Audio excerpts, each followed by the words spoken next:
reached a point where I just didn't feel like I was adding anything to the history of painting or the body of painting. This is a painting from 1991, and when I look at this painting, it really looks like a tank filled with water and a landscape in the tank, which is a premonition that I certainly wasn't aware of until a good deal later. At the time, and I still do it, tremendously admire Cindy Sherman and her personal way of working with photography. So since I was working with the landscape and painting and basically figuring the landscape, I decided to fit that in kind of vaguely using her guidelines, or at least making it more personal. And so that's really how I got started with the photography. I actually started with tabletop setups,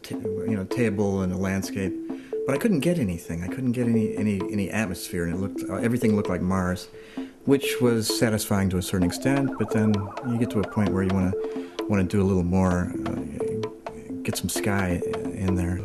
The idea kind of eventually dawned me. It took me about, 80, 90 years to figure that out, but when I finally did, I was pretty happy with working with the tanks. And then this is another few steps ahead, where I'm using paint in the water and sort of swishing it around a little bit here and there.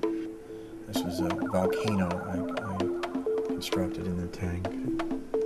Another scene from that period.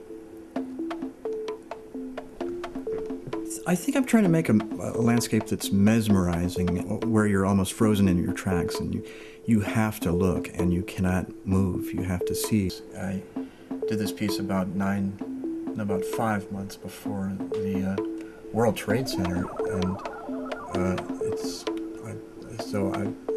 I made a number of explosion type pieces at that time, but after the World Trade Center, I just didn't make any more explosions. And this is another piece. On this particular one, the landscape you see on the right was sitting in the tank about 2 months, so a lot of it just eroded down, and you can see the pile of loose plaster. This is in this particular one, the water reflection is actually mylar. It's that mirror type mylar, and I just would use a brush to scrape away the plaster and kind of make a river delta in this case. A lot of times I let things grow in the tank. It's algae in the tank, or it's just schmutz that kind of collects from things I put in the tank. And this is probably the only piece that approaches black and white. I keep thinking I'm going to make a true series of black and white works. This particular model, I would take just loose plaster and let it sprinkle down onto the model, so it gave it this nice snowy effect. This was an interesting one in the sense I usually don't wake up very early, but that one particular morning I was up at 6 o'clock and I walked into my studio, and at the time the tank was facing one of the windows, and light was coming through the window. This is kind of unusual in that there's some bird figures in the piece. I generally don't use many animals. Yeah, this one is particularly interesting to me because I carved out the mountains in this case. This is a piece I'd love to get back into this idea again. I was trying to make an ocean scene, and this is an example of a table with rocks and trees on it in front of the tank, and then the tank itself, things going on in the tank, and then a big table in back of the tank. I mean, I always made art as I grew up, but it wasn't really until after high school that I got a little more serious about it. And then I ended up going to engineering school, graduating with most of a master's degree in engineering, but always taking art classes and doing some work on my own. And I think the turning point was actually a Picasso movie that he did when he was, I guess, in his late 80s. And it shows these 4x8 pieces of plexi, and he's painting on the plexi.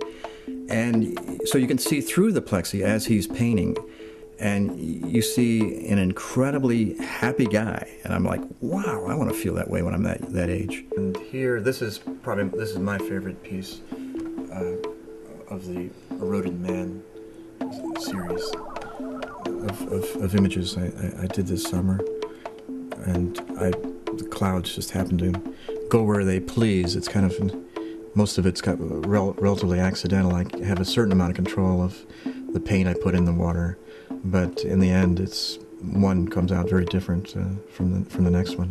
What we have here is a waterfall setup, and what I'm going to do is pump this up. Hopefully, it'll come out and flow down the mountainside here. To get this going, that's all right about that. Get a little,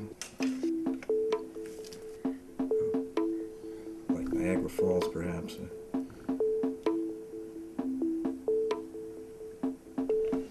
Adjust the lighting, so we'll just give this another go. There we go. Start shooting.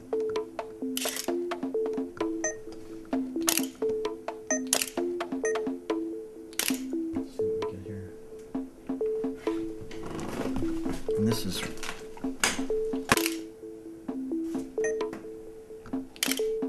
sometimes I'll take 100 shots and get one good one. I mean, there's always one that really kind of knocks you out.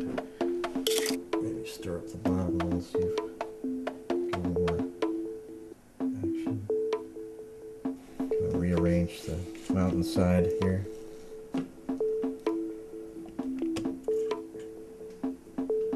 Here's some of the shots I just took. So we're kind of going through quickly some of these shots. You can see kind of a development.